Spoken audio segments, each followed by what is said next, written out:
Visi GBI Sentral Taman Ratu menjadi gereja yang menjangkau, memuridkan, dan mengutus orang bagi Kristus. Misi mengasihi Tuhan dan sesama mulai dari keluarga.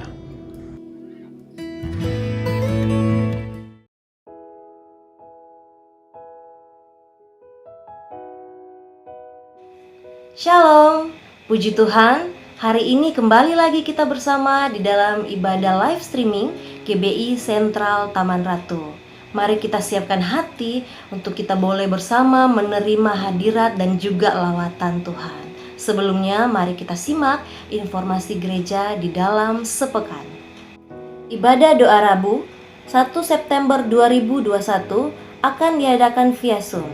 Link akan dibagikan di WA Group. Mari kita bersama-sama sehati di dalam pokok-pokok doa bagi gereja, bangsa dan negara, jemaat-jemaat, dan pekabaran Injil dimanapun berada. Mari bergabung bersama dalam doa fajar yang akan diadakan via Zoom pada hari Sabtu, tanggal 4 September 2021. Ibadah Kingdom Kids akan diadakan sore ini pukul 16.00 waktu Indonesia Barat. Bagi parents atau orang tua, boleh membantu anak-anak untuk tumbuh bersama dalam Tuhan. Kami mengucapkan selamat ulang tahun kepada jemaat yang berulang tahun sepanjang minggu ini. Kiranya anugerah Tuhan semakin melimpah dan anugerah Tuhan semakin sempurna. Demikian Taman Ratu News hari ini. Saya, Anggrini, mengucapkan selamat beribadah dan Tuhan Yesus memberkati.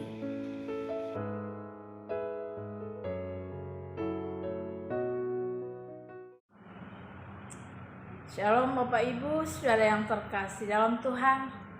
Puji Tuhan, kembali kita pagi ini memuji, menyembah nama Tuhan Yesus. Terima kasih. Saya percaya kita semua yang mengikuti ibadah ini adalah jemaat umat yang senantiasa diberkati Tuhan dan antusias memuji Tuhan. Mari kita berdoa. Bapa, terima kasih Tuhan buat kasih setiamu dalam hidup kami. Terima kasih buat penyertaan-Mu Tuhan. Terima kasih buat janji-Mu dalam hidup kami. Terima kasih Tuhan. Terima kasih Bapa.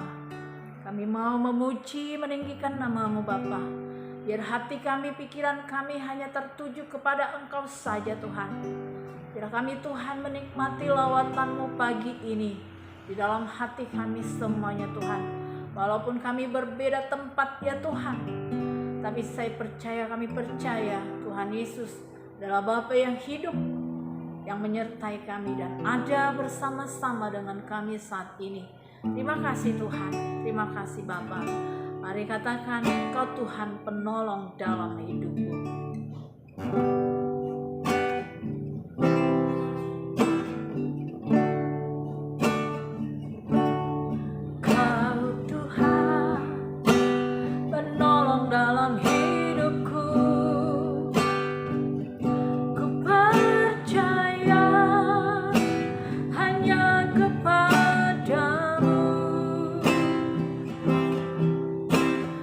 Pegang tanganku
penolongku dalam kesesakan. Kau gunung batuku dan pertahananku, Yesus, kau kemenanganku. Yesus, padamu ku berseru, Kau penyelamatku. Terpujilah Kau Tuhanku.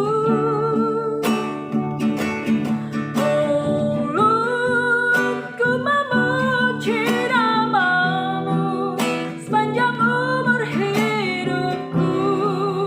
Terpujilah Kau Tuhanku di atas segalanya.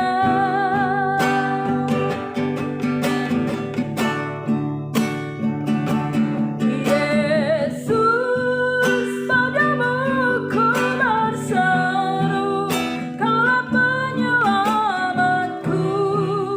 Terpujilah Kau Tuhanku.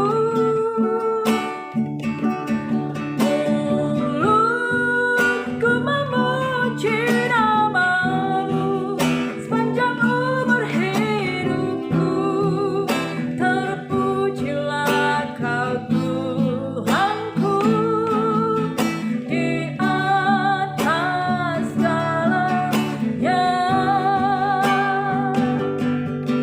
Terpujilah Kau Tuhanku di atas segalanya. Di atas segalanya. Haleluya. Terpujilah Engkau Tuhanku di atas segalanya. Padamu Tuhan kami berseru, Kau Tuhan penolong, Kau Tuhan penghibur, Kau segalanya. Terima kasih Tuhan, kami bersyukur padamu Tuhan. Kau Bapa yang setia, Kau Yesus, sungguh baik bagi kami. Kau Tuhan yang menuntun, Kau yang menjaga kami.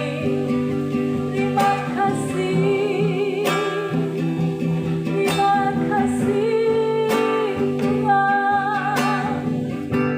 Kau sungguh baik, Kau sangat baik.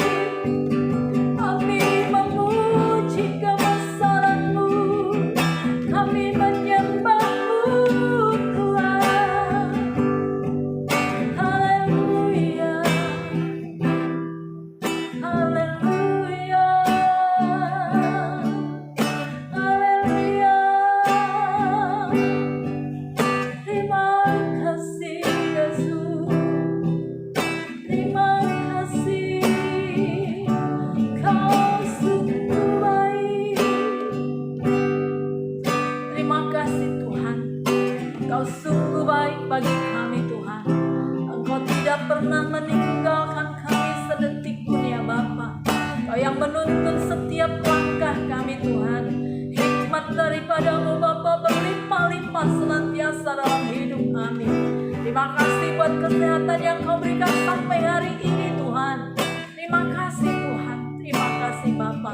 Biar senantiasa Tuhan, mulut kami, jiwa kami, hati kami senantiasa berseru kepada Engkau ya Tuhan. Sebab Engkau Tuhan sumber segalanya ya Bapa. Tanpa Engkau Tuhan, kami tidak dapat melakukan apapun ya Bapa. Semua Tuhan, karena anugerah-Mu dalam hidup kami. Terima kasih Bapa. Yesus, padamu ku berseru,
kita masih memuji Tuhan. Segala puji syukur hanya bagi Tuhan.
Sudah memuji Tuhan, kita sudah menyembah Tuhan. Mari siapkan hati Bapak Ibu Saudara yang terkasih untuk mendengarkan kebenaran firman Tuhan yang akan disampaikan oleh hamba-Nya.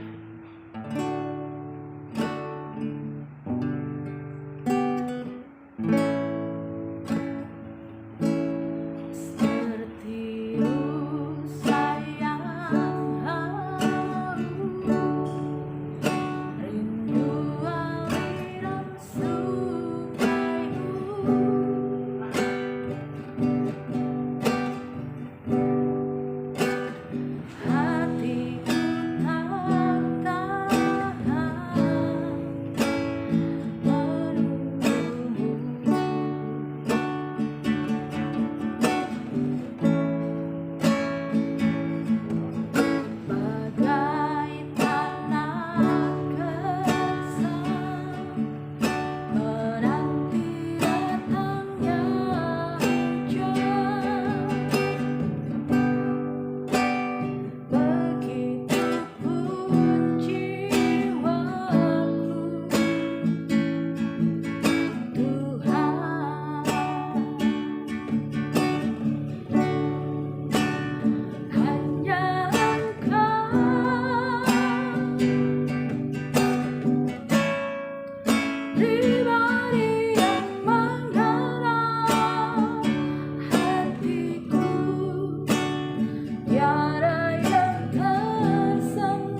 tiada yang tersembunyi bagimu.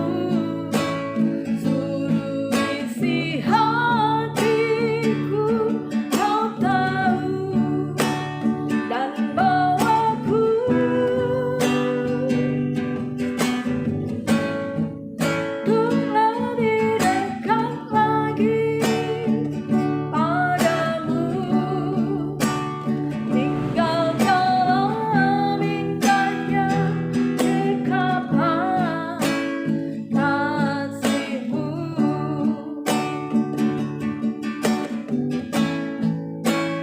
Hanya Engkau pribadi yang menggerak hatiku. Tiada yang tersembunyi bagimu. Seluruh isi hatiku kau tahu, dan bawaku untuk lebih dekat lagi padamu. Tinggalkanlah indahnya dekapan kasih-Mu.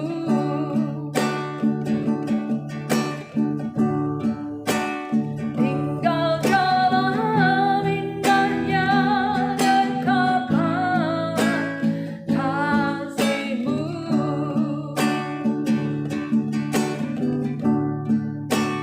Tinggalkanlah indahnya dekapan kasih-Mu.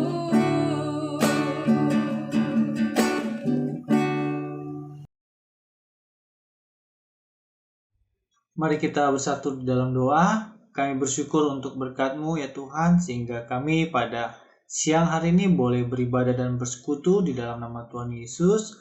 Dan saatnya kami akan mendengarkan sabda-Mu. Sekiranya Engkau Tuhan mengurapi hamba-Mu agar bisa berkata-kata berdasarkan kebenaran firman-Mu, sehingga boleh menjadi berkat secara rohani dan spiritual bagi kami semua.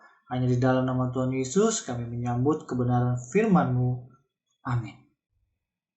Kali ini kita akan belajar dari Roma 14 ayat 1 sampai 12. Saya akan bacakan firman ini bagi kita semua. Terimalah orang yang lemah imannya tanpa mempercakapkan pendapatnya. Yang seorang yakin bahwa ia boleh makan segala jenis makanan, tetapi orang yang lemah imannya hanya makan sayur-sayuran saja. Siapa yang makan janganlah menghina orang yang tidak makan, dan siapa yang tidak makan janganlah menghakimi orang yang makan. Sebab Allah telah menerima orang itu.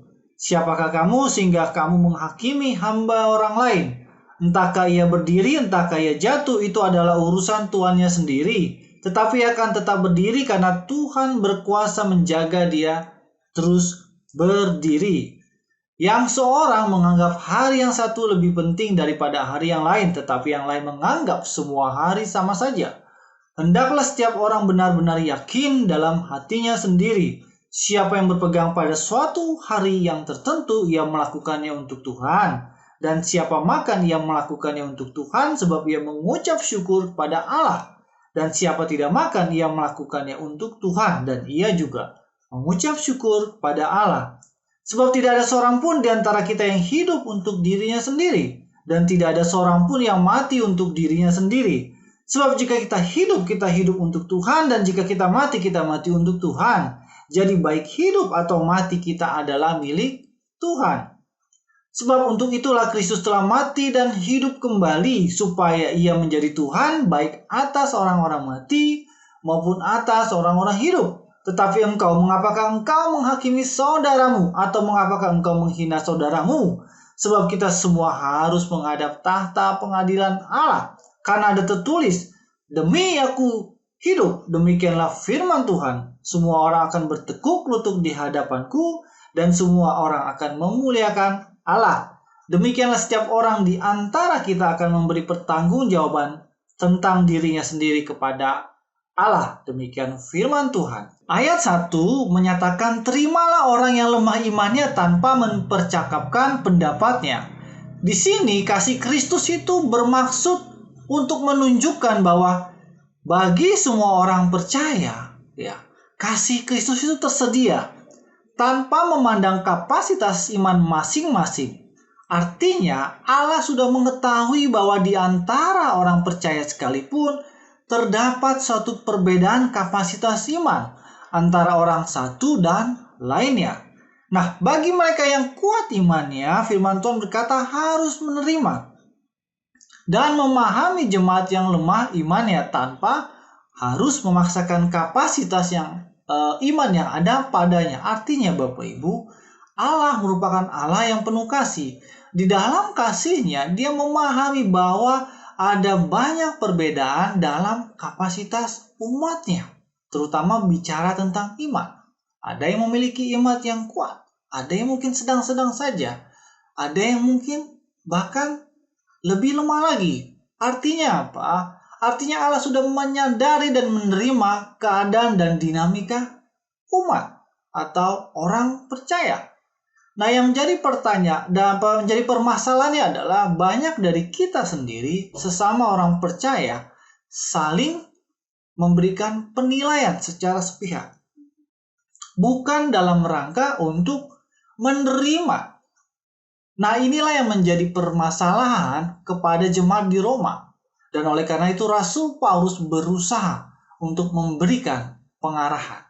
Di ayat berikutnya, di ayat 2 dikatakan, dan 3, yang seorang yakin bahwa ia boleh makan segala jenis makanan, tetapi orang yang lemah imannya hanya makan sayur-sayuran saja.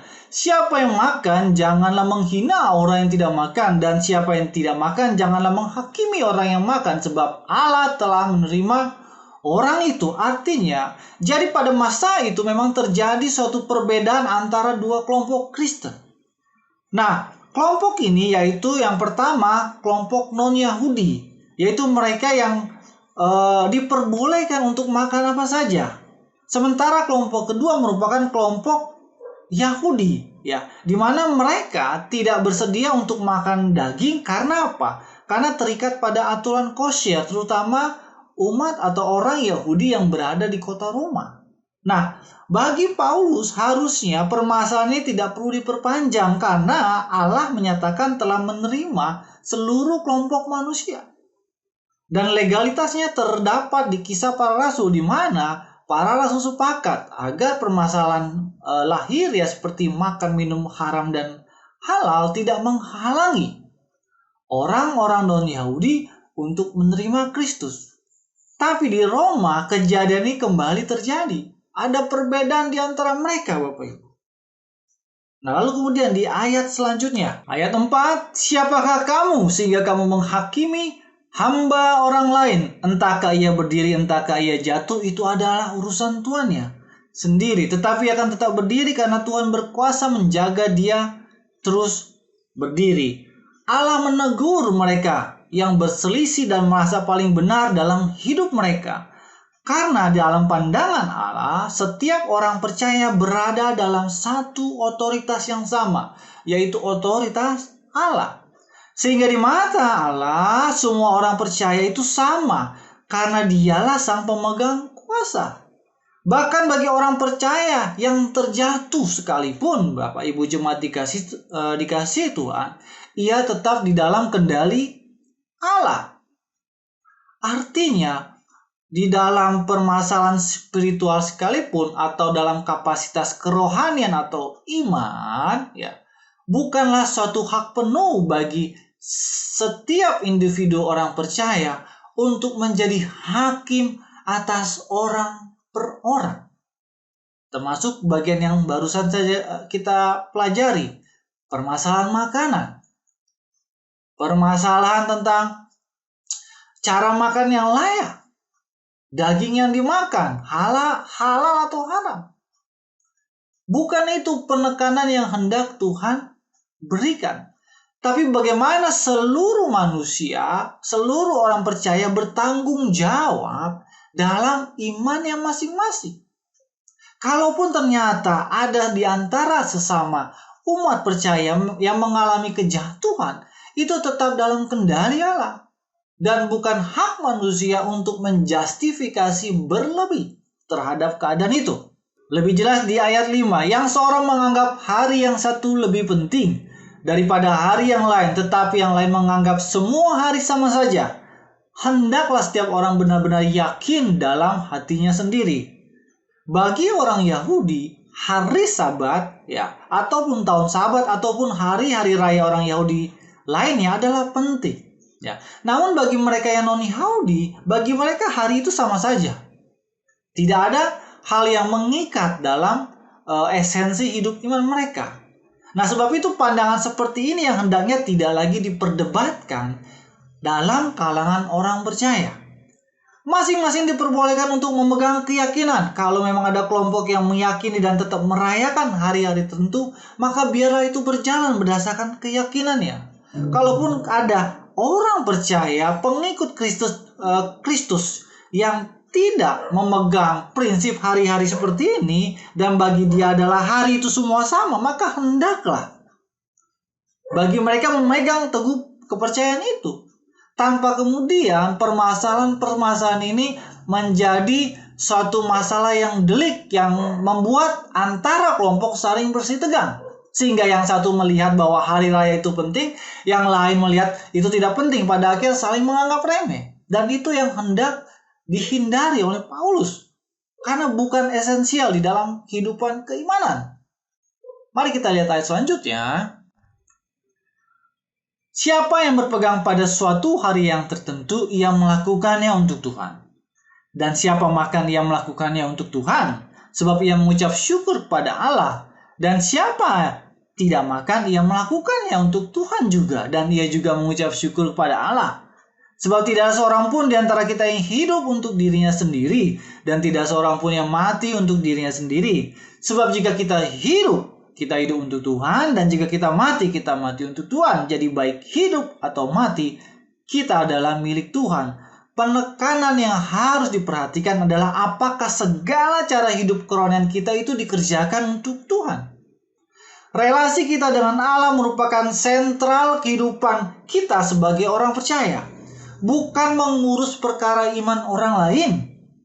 Karena bagi orang percaya harusnya mereka tahu bahwa segala yang mereka kerjakan, baik dalam kehidupan maupun dalam kematian, adalah untuk Tuhan.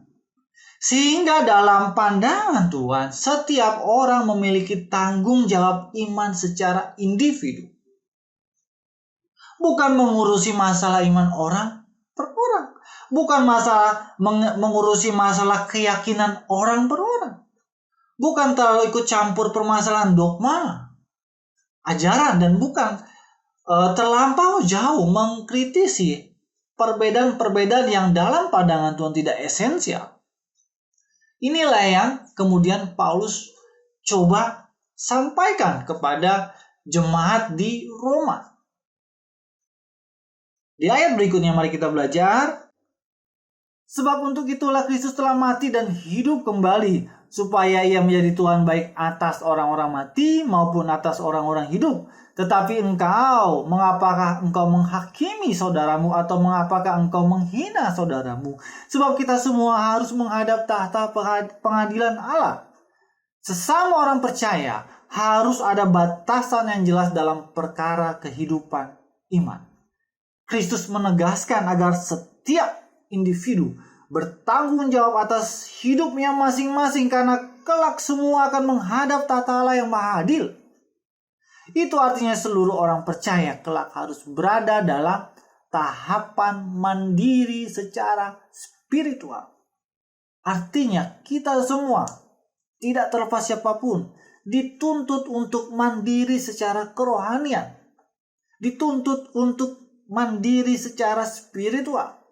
Dituntut untuk dewasa secara iman. Dituntut untuk bisa nantinya bertanggung jawab atas segala perkara hidup dan mati. Itulah goal sebagai orang percaya. Sehingga ketika kita fokus pada pertumbuhan iman kita, kita tidak ikut campur dengan bagaimana orang lain bergumul. Bukan berarti kita tidak menolong kalau dia membutuhkan. Tapi penekanan ya bukan mencampuri terlampau jauh masalah kerohanian seseorang. Kenapa? Karena di ayat sebelumnya kita sudah belajar, Allah bahkan memegang kendali bahkan ketika ia jatuh terhadap orang itu. Artinya Allah lah yang paling menguasai kita semua. Baik dalam keadaan baik maupun dalam keadaan tidak baik. Baik dalam keadaan di atas maupun keadaan di bawah. Baik dalam keadaan bangkit maupun jatuh. Di ayat selanjutnya, karena ada tertulis, demi aku hidup, demikianlah firman Tuhan, semua orang akan bertekuk lutut di hadapanku, dan semua orang akan memuliakan Allah. Demikianlah setiap orang di antara kita akan memberi pertanggungjawaban tentang dirinya sendiri kepada Allah. Sebab akhir dari perjalanan hidup spiritual setiap orang percaya adalah kemuliaan Allah, bukan kemuliaan diri sendiri.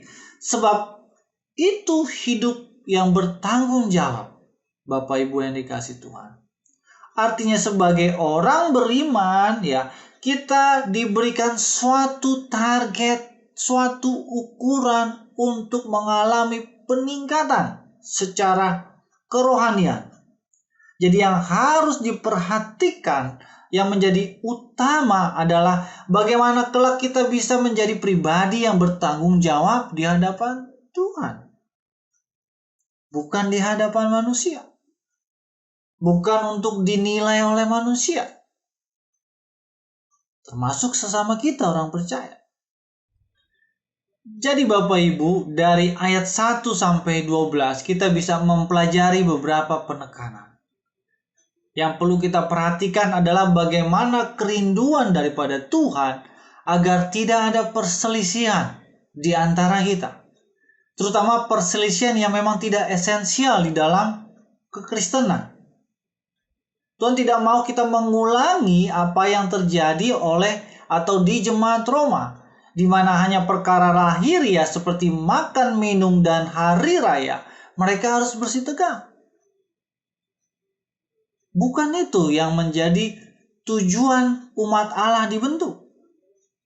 Lalu yang berikutnya adalah Tuhan juga tidak ingin kita terlalu sibuk mengurusi perkara iman orang per orang. Kalau memang dia jatuh, ya biarlah dia jatuh. Karena dalam kendali Allah. Kalaupun kita hendak menunjukkan empati, simpati, tetap harus ada batasannya Bapak Ibu. Jangan berlebih. Kalau berlebih malah akan membuat orang tersebut menjadi tidak dewasa. Tapi biarkanlah Allah dengan kuasanya yang menunjukkan jalan benar itu sendiri. Bagian kita ada batasannya, bukan berarti kita tidak bertanggung jawab. Bukan. Tapi kita ada batasannya, sebagaimana yang Tuhan sampaikan. Karena kelak toh masing-masing kita akan bertanggung jawab. Masing-masing kita harus mempertanggungjawabkan hidup mati kita. Kita tidak akan bertanggung jawab atas orang yang jatuh. Kita tidak akan bertanggung jawab atas perkara dia. Tapi dia yang akan bertanggung jawab. Dia sendiri yang akan menanggungnya. Dia sendiri yang akan membawa di hadapan Allah. Bukan kita. Kenapa? Karena ada poin ketiga yang Tuhan tekankan juga. Jangan sampai kita lupa fokus dan konsentrasi kita sebagai orang percaya. Bahwa fokus dan konsentrasi kita adalah bagaimana kita terus meningkatkan kapasitas hidup iman kita. Karena Tuhan mau kita semakin dewasa. Tuhan mau kita semakin bertumbuh. Tuhan mau kita juga semakin mandiri. Karena kelak kita ada sampai di tahapan untuk mempertanggungjawabkan semuanya itu. Semua yang kita kerjakan. Semua yang kita ucapkan. Semua yang kita lakukan. Dalam segala aspek hidup kita. Kan ini bukan perkara yang mudah, Bapak Ibu jemaat yang dikasihi Tuhan. Tapi seringkali kita lalai. Seringkali kita pusing. Toh, yang kita pusingkan kadang orang lain, bukan diri sendiri. Apakah baik? Baik. Tapi jangan berlebih. Harus dikontrol. Toh kita sendiri adalah manusia yang tetap penuh kesalahan, perlu dikoreksi juga. Sehingga ketika kita memahami panggilan kita dan tugas kita, kita tidak melewati batasan kita. Batasan apa? Menghakimi. Itu yang Tuhan tidak ingin kita terlampau jauh. Jadi kita bisa kontrol. Karena ketika kita jatuh pada penghakiman, justru itu jadi berbalik menimpa kita nantinya. Artinya menimpa kita, akhirnya malah kita dirugikan. Karena kita terlalu jauh mengurusi masalah spiritual. Karena Tuhan sendiri yang berkata bahwa dalam keadaan jatuh pun orang itu tetap dalam kendali Allah. Karena pada dasarnya hidup kita masing-masing Bapak Ibu sebagai orang percaya adalah hidup untuk Tuhan. Sebab itu jangan lupa bagian ini bahwa kita itu hidup untuk Tuhan. Termasuk orang-orang di sekitar kita harusnya hidup untuk Tuhan. Bukan untuk diri sendiri. Kalau untuk diri sendiri bebas Bapak Ibu. Kita mau buat apa ya terserah kita. Tapi karena kita tahu kita hidup untuk Tuhan, ada self control, ada alarm dalam hidup kita.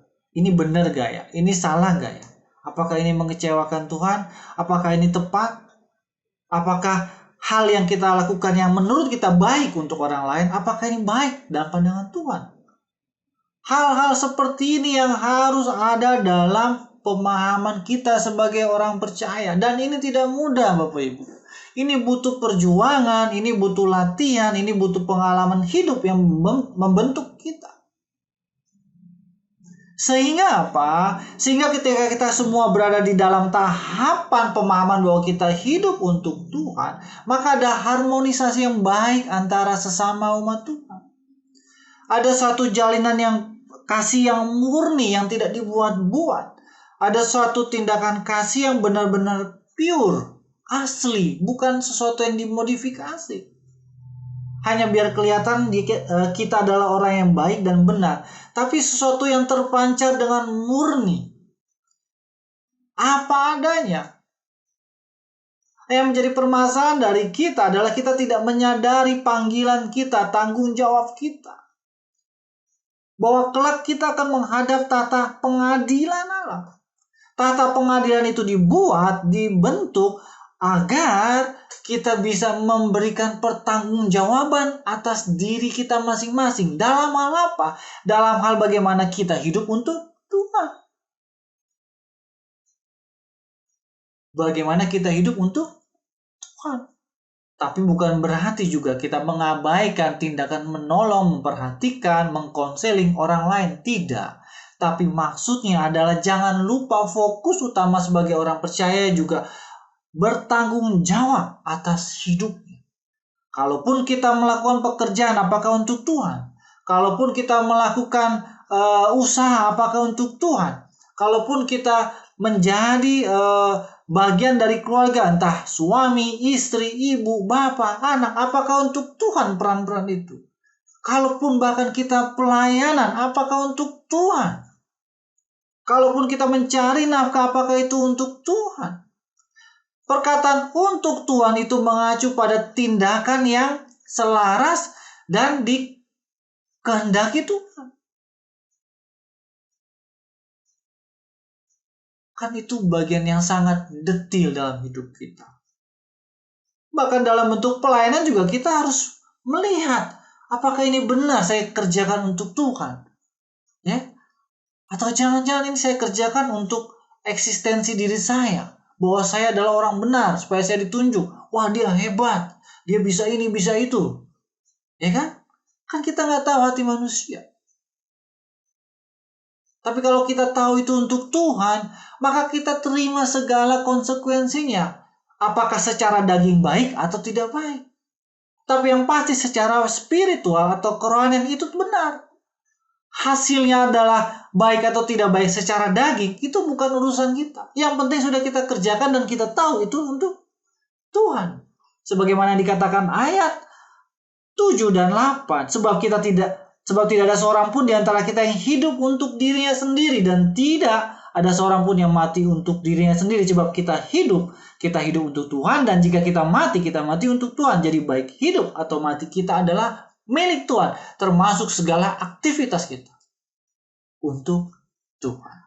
Sebab sesungguhnya Kristus adalah Tuhan atas hidup kita. Artinya Kristus adalah Tuhan atas segala kegiatan dan aktivitas hidup kita. Bapak Ibu yang dikasihi Tuhan. Karena itu kita harus melihat bagian ini. Suatu yang sederhana tapi sangat penting buat kita sendiri. Toh ini yang nanti akan kita pertanggungjawabkan kan? Bukan yang lain. Betul? Kalaupun ternyata memang kita tahu ada orang yang sudah jatuh, ya biarkan nanti Tuhan yang akan beracara dalam dan dengan caranya. Kalaupun memang kita bisa memberikan nasihat dan memang ternyata hanya sebatas itu, jangan dipaksakan Bapak Ibu. Toh nanti dia juga akan bertanggung jawab. Dan kita tidak bisa remehkan kuasa Allah. Dan gak perlu pusing dan terus-menerus diomongkan orang itu. Biarkan. Kita sudah lakukan bagian kita, sisanya biar Tuhan yang beracara dalam hidupnya. Artinya kita tetap bertanggung jawab sebagai sesama orang percaya, tapi kita juga tidak atau menjauhkan diri dari penghakiman atas orang tersebut. Karena Tuhanlah yang menjadi hakim atas kita, Tuhan yang menjadi hakim atas dia. Bukan Tuhan yang menjadi hakim atas perbuatan kita kepada dia. Bukan. Nah sebab itu dikatakan di ayat 11, karena ada tertulis demi aku hidup, demikianlah firman Tuhan, semua orang akan bertekuk lutut di hadapanku demi memuliakan Allah. Sekali lagi Bapak Ibu, kalaupun kita melakukan kebenaran firman Tuhan ini adalah bagaimana kita bertanggung jawab sebagai orang percaya, semuanya itu untuk kemuliaan Tuhan. Segala aktivitas kita, segala perkara yang kita kerjakan, termasuk bentuk pelayanan, bentuk pekerjaan, nafkah, usaha, toh semuanya untuk kemuliaan Tuhan. Menunjukkan bahwa kita adalah anak-anak Tuhan yang memberikan kemuliaan melalui segala aktivitas hidup kita. Melalui setiap tanggung jawab kita, Allah dipermuliakan, Tuhan dipermuliakan. Sehingga ketika menghadap tata pengadilan Allah, ada hal yang kita bisa yakini bahwa kita sudah mengerjakan itu sesuai dengan kehendak Allah, yaitu tujuannya untuk memuliakan Allah. Itu yang menjadi tujuan kita pada akhirnya, Bapak Ibu yang dikasihi Tuhan. Memuliakan Allah semuanya. Demikianlah setiap orang di antara kita akan memberi pertanggung jawab tentang dirinya sendiri di ayat 12 kepada Allah. Artinya yang kita bisa pelajari dari teks ini secara keseluruhan, diri kita sendiri yang harus mempermuliakan Allah. Diri kita sendiri Bapak Ibu. Kalau kita sudah melakukan segala kehendak Allah, pada akhirnya diri kita sendiri yang harusnya mempermuliakan Allah melalui segala rutinitas kita, kesibukan kita. Dikembalikan untuk kemuliaan Allah. Karena kita bertanggung jawab terhadap Allah. Itu poinnya Bapak Ibu. Sehingga kita semakin memaknai hidup ini dengan penuh hati-hati, dengan lebih bijaksana, dengan lebih penuh perhitungan, tidak selebor, tidak asal tembak dengan slogan yang penting pelayanan, yang penting untuk Tuhan. Tunggu dulu. Yang penting itu yang harus dikoreksi dan dilihat lagi. Sungguhkah murni? Sungguhkah memuliakan Allah? Sungguhkah menjadi dapat dipertanggungjawabkan dengan benar di hadapan Allah? Jadi semua pada akhirnya akan dipertanggungjawabkan kepada Allah. Oleh karena itu, bagian yang terpenting sebagai kelompok orang percaya adalah kita harus melihat pada diri kita. Meskipun kita tidak terlepas dalam interaksi kita dengan sesama kita, jangan lupa bahwa kita juga nanti harus bertanggung jawab. Dan dalam hal pertanggungjawaban dibutuhkan orang yang mau semakin dewasa. Kalau tidak dewasa tidak mungkin bisa bertanggung jawab. Betul ya? Anak kecil nggak mungkin bisa bertanggung jawab Bapak Ibu. Betul? Kalaupun dia bertanggung jawab dalam hal yang masih remeh. Tapi bagi orang yang sudah semakin besar, semakin dewasa, ya tentu dia akan diberikan tanggung jawab yang semakin tinggi tingkatannya. Ya, untuk anak 17 tahun saja baru dikasih KTP. Artinya dia sudah dianggap sebagai orang yang dewasa dan bertanggung jawab. Apalagi dalam perspektif kerohanian. Sebagai penutup, mari kita mengkoreksi hidup kita di dalam seumur hidup kita sampai saat ini. Apakah segala sesuatu yang sudah berada dalam track yang tepat? Apakah kita sudah mendidik diri kita sendiri untuk terus tumbuh dan dewasa? Apakah kita sudah mandiri secara spiritual? Apakah kita sudah dianggap mampu untuk nanti bisa bertanggung jawab di hadapan tahta pengadilan Allah?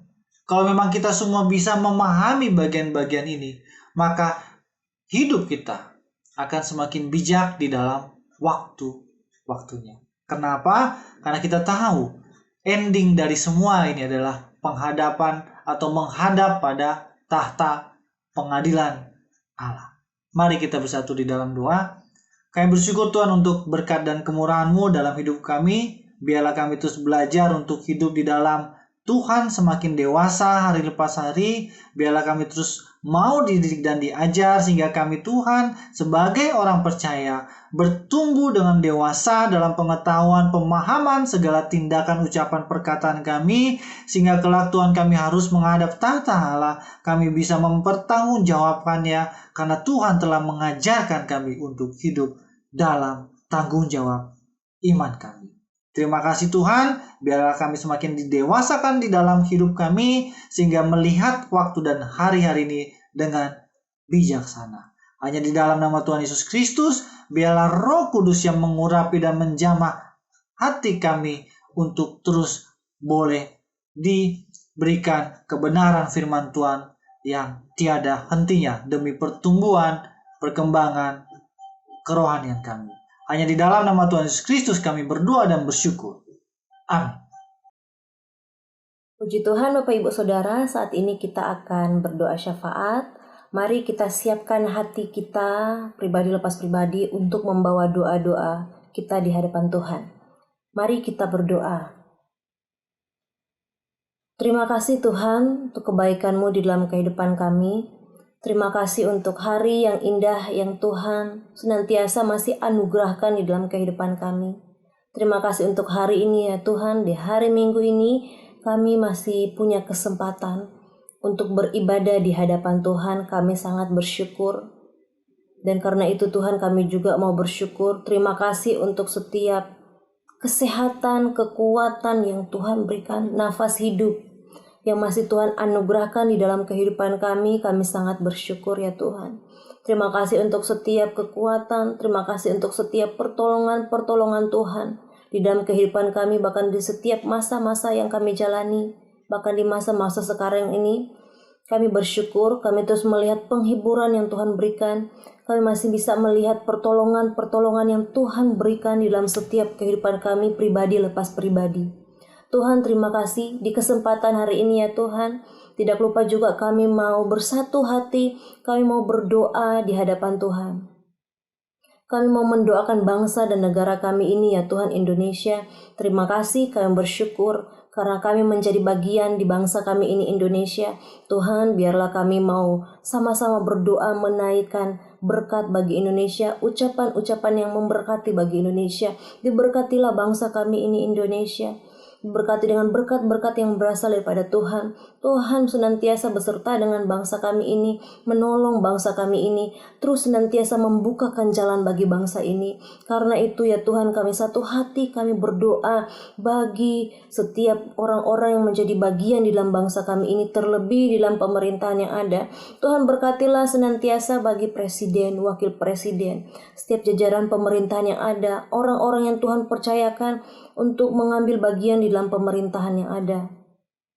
Tuhan senantiasa beserta dengan mereka, memberikan mereka hikmat, memberikan mereka kekuatan di dalam memimpin bangsa kami ini Indonesia. Tuhan senantiasa menolong segenap segala sesuatu yang ada, terlebih khusus untuk pemerintahan yang ada dan negara bangsa kami ini Indonesia. Tuhan Kau memberkati juga jika di hari-hari ini seluruh dunia mengalami yang namanya pandemi COVID ya Tuhan. Terlebih khusus kami berdoa untuk bangsa kami Indonesia.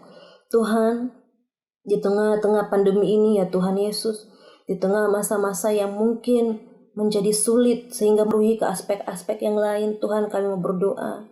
Biarlah Tuhan Yesus setiap orang yang di bangsa kami terus senantiasa kuat walaupun dengan keadaan yang terjadi. Biarlah Tuhan Yesus kami berdoa setiap mereka yang mungkin sudah terinfeksi sakit COVID, Engkau memberikan mereka penghiburan dan selalu menolong kehidupan mereka. Bahkan kami juga tidak lupa mendoakan setiap tenaga medis yang ada. Tuhan memberkati segenap kehidupan mereka. Tuhan menolong segenap kehidupan mereka. Biarlah senantiasa ada perlindungan Tuhan juga bagi mereka di dalam nama Tuhan Yesus. Kami juga mau berdoa ya Tuhan, kami mengucap syukur jika di hari-hari ini setiap pembagian vaksin mulai berjalan dengan baik. Bahkan Tuhan, jika di hari-hari ini kami melihat pemberitaan yang ada untuk pemberitaan tentang COVID yang sudah mulai semakin menurun, Tuhan kami mau terus mengimani ada hal yang baik bagi bangsa kami. Kami mau terus mengimani ya Tuhan, semoga pandemi COVID ini semakin hari semakin bisa teratasi. Dan karena itu Tuhan kami mau berkata, kami terus membutuhkan Tuhan di dalam setiap kehidupan kami, terlebih khusus di masa-masa sekarang ini. Itu masa-masa di mana pandemi yang masih ada sampai saat ini. Tuhan senantiasa menjadi penolong bagi bangsa kami, bahkan untuk dalam masalah pandemi ini di dalam nama Tuhan Yesus. Kami juga tidak lupa ya Tuhan, saat ini kami mau berdoa membawa gereja kami ke dalam tangan Tuhan. Engkau senantiasa memberkati ya Tuhan gereja kami, tempat di mana kami beribadah, tempat di mana kami belajar untuk bertumbuh, tempat di mana kami membangun komunitas ilahi ya Tuhan. Kau memberkati GBI Sentral Taman Ratu.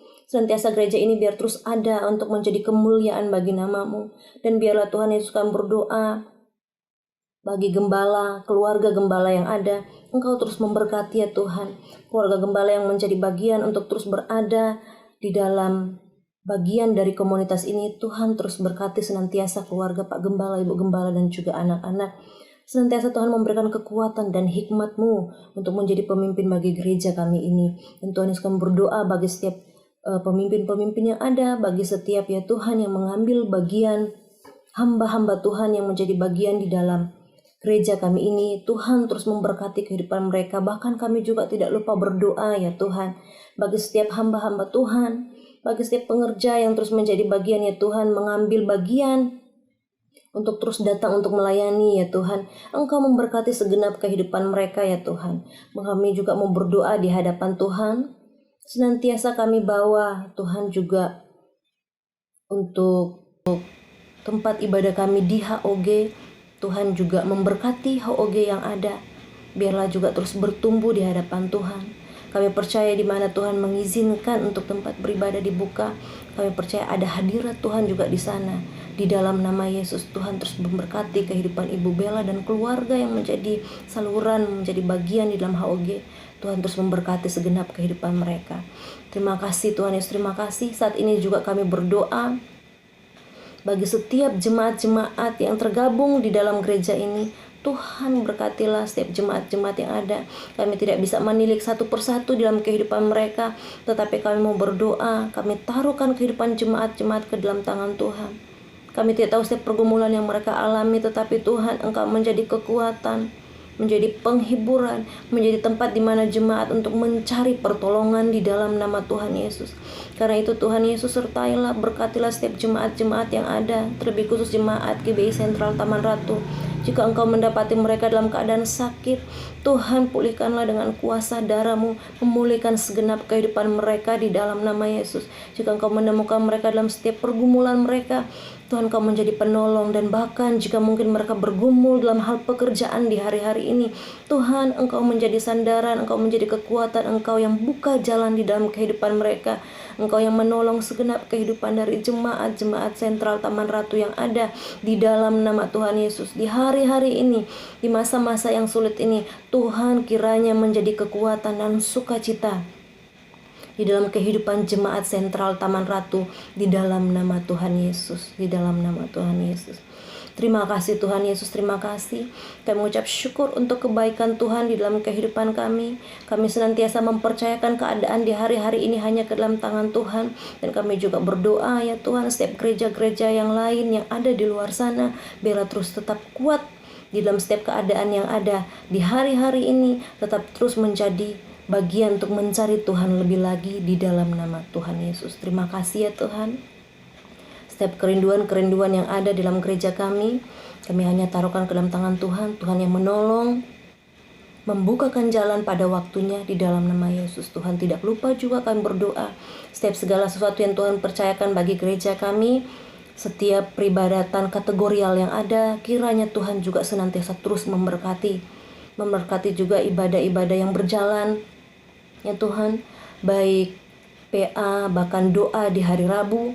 Tuhan Engkau menolong sehingga ya Tuhan setiap ibadah kategorial ini masih bisa terus berjalan dengan baik, dan biarlah Tuhan menjadi sarana berkat bagi jemaat untuk tetap hidup dalam komunitas, untuk bertumbuh. Berkati juga kami berdoa ya Tuhan untuk ibadah Kingdom Kids yang selalu diadakan setiap hari Minggu. Tuhan memberkati juga guru-guru sekolah minggu yang ada, memberkati setiap anak-anak yang ada. Biarlah melalui ibadah kategorial Kingdom Kids ini, Tuhan senantiasa anak-anak ini boleh bertumbuh, boleh memiliki hati untuk mencari Tuhan. Dan berkatilah kehidupan mereka ya Tuhan, diberkatilah kehidupan dari keluarga mereka, orang tua mereka yang menjadi bagian untuk mengantarkan anak, menyiapkan anak untuk beribadah di dalam ibadah yang selalu kami adakan, ibadah anak ini di dalam nama Tuhan Yesus, dalam nama Yesus.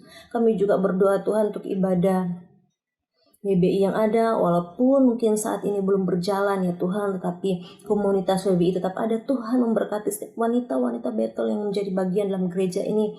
Terus Engkau kuatkan kehidupan mereka dan tetap hidup dalam peribadatan walaupun di tempat masing-masing di dalam nama Yesus. Kami juga mau berdoa ya Tuhan untuk ibadah di hari-hari ini yang mulai kami laksanakan, yaitu DMBI Taman Ratu ya Tuhan. Senantiasa Tuhan memberkati, memakai setiap orang-orang muda yang biarlah senantiasa boleh bertumbuh, saling menguatkan satu sama lain. Karena itu ya Tuhan, berkati peribadatan yang terus berlangsung, yang mulai kami laksanakan sebulan sekali ini, biarlah terus menjadi berkat bagi yang lain. Terima kasih Tuhan Yesus, terima kasih. Kalaupun di hari-hari ini ya Tuhan, kami juga mulai melaksanakan ibadah subuh ya Tuhan di hari Sabtu. Karena itu ya Tuhan, biarlah Tuhan juga memberkati peribadatan kami ini ya Tuhan, yang mulai dijalankan satu persatu. Biarlah Tuhan semakin hari setiap jemaat boleh semakin antusias untuk boleh terlibat dalam setiap peribadatan yang ada. Kami berdoa ya Tuhan, kiranya setiap peribadatan kategorial yang Tuhan izinkan ada di gereja kami ini, biarlah boleh jadi sarana untuk memberkati setiap kami, memberkati setiap jemaat-jemaat yang ada, sehingga semakin hari kami hidup di dalam komunitas bergereja di tempat ini, semakin bertumbuh, semakin mengenal akan Tuhan, dan biarlah semakin menyukakan hati Tuhan, semakin mengenal Tuhan di dalam nama Tuhan Yesus. Terima kasih ya Tuhan, terima kasih. Kami bersyukur untuk kebaikan Tuhan dalam hidup kami. Kami menyerahkan setiap doa syafaat kami ini hanya ke dalam tangan Tuhan. Kau Allah yang menilik segala sesuatu, menilik setiap doa yang sudah kami naikkan. Karena itu ya Tuhan Yesus, biarlah setiap doa kami ini ya Tuhan boleh sampai kepada Engkau, dan kami percaya Engkau Allah yang menilik segala sesuatunya. Terima kasih ya Tuhan, kami bersyukur untuk hari Minggu ini. Sentiasa kami serahkan kehidupan kami, bangsa kami, gereja kami, bahkan setiap gereja-gereja yang ada, bahkan setiap hamba-hamba Tuhan yang ada, baik yang ada di dalam gereja kami maupun yang ada di luar sana, yang terus bertahan di hadapan untuk tetap hidup setia. Kami mau serahkan semuanya ke dalam tangan Tuhan. Terima kasih Tuhan Yesus, terima kasih.